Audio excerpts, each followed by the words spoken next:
بسم الله الرحمن الرحیم. په لومړي سر کې ټولو ته سلامونه وړاندې کوم. خدای دې وکړي چې جوړ او روغ به یاست. تر دې دمه پورې راځو نن د فوټوشاپ شپږ 15 درس ته.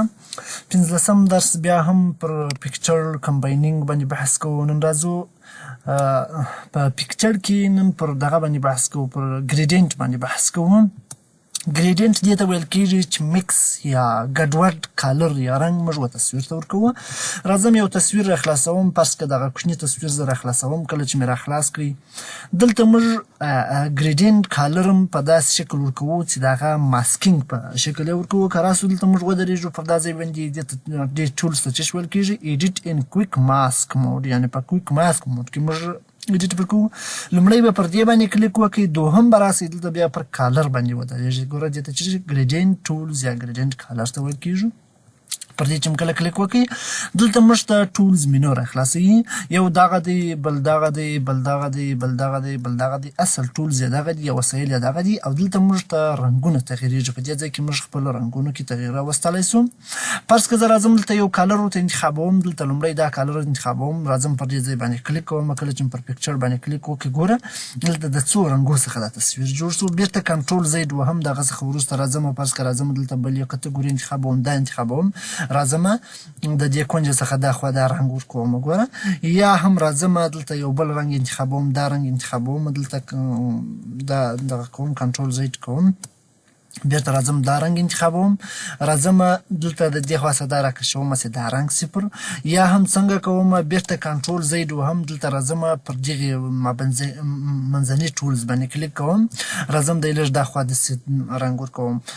یا بیرته کنټرول زید وهم. کله چې مې کنټرول زید ووهي زه به لومړی د دې لاک انلاکم اوکې وکړم.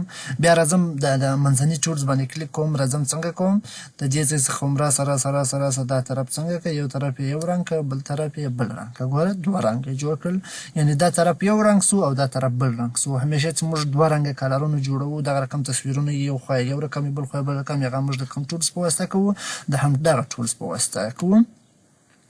بیرته کنټرول زید وهم. دلته ته کولی سې خپل کالر ورته تغییر کړې. فرض که زه دا کالر انتخابوم. بیا راځم د دې ځای څخه شروع کوم تر پایه پرې ځم. ګوره دا یو رنګ سو او دا بل رنګ سو، دوه رنګه موږ ته، یعنې دې ته ګریډینټ کالر ویل کېږي. یا راولاړېږم کنټرول ان وهم. کنټرول ان چې مې ووهئ دلته نوې صفحه رااخلم. نوې صفحه چې مې راواخیسته راځم دا اوکې کوم. ګوره دا یو نوې صفحه ده.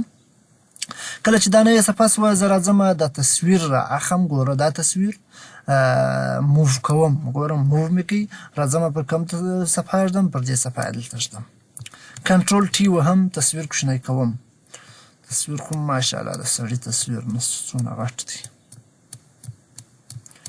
دا برش واکئ. صفحه به ډېره کوچنۍ کړي.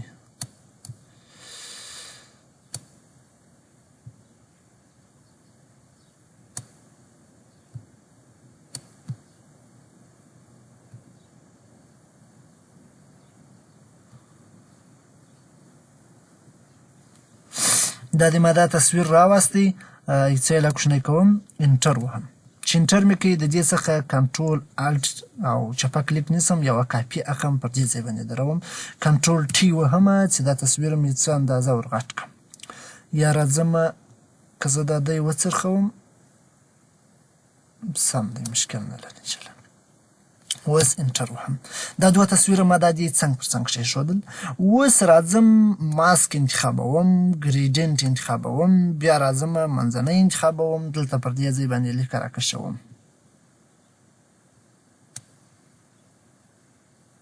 کنټرول زید.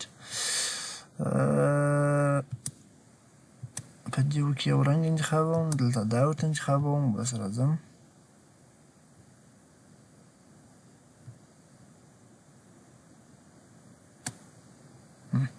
دا یو رنګ سو، دا بل رنګ سو.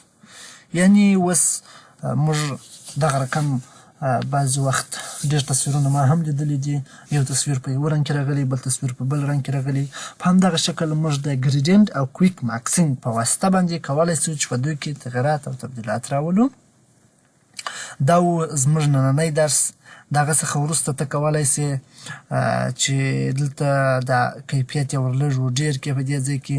دلته کولی سې چې د دیو څخه هم استفاده وکړې. په دې ځای کې موږ کولی سو هغه رنګونه هغه په هغه صورت کې چې موږ تصویر انتخاب کړی دغه راسه انتخاب یې کړه. دا ټولز دا بیا دلته راکش کړه. په ګوره د یوه کونج د خوا یا د دې کونج د خوا دا لږ کلر پر اضافه کړه، لږ پر کم کړه. ګوره د دې خوا دې رنګ یې، د دې خوا دې یا هم راسه څه په وکړه، بېرته کنټرول الټ زید نیسم، دا ټوله ځینې ورڅخه غورځوم.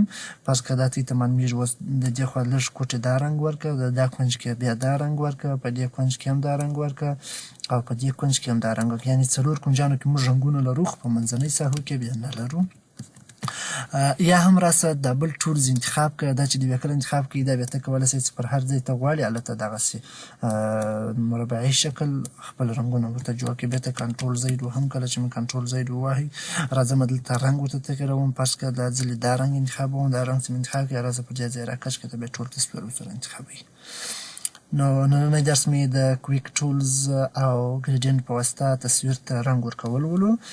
دغه رقم دا مې هم پکښې وویله چې پر نوې صفحه باندې مې څنګه تصویر کښېښودل. دغه رقم څو تصویرو ته کولی سې څنګه په دغه شکل باندې کښېږدې. تر راتلونکي درسه پورې مې پر الله سپارم. مخته مې شه. الله مو مل شه.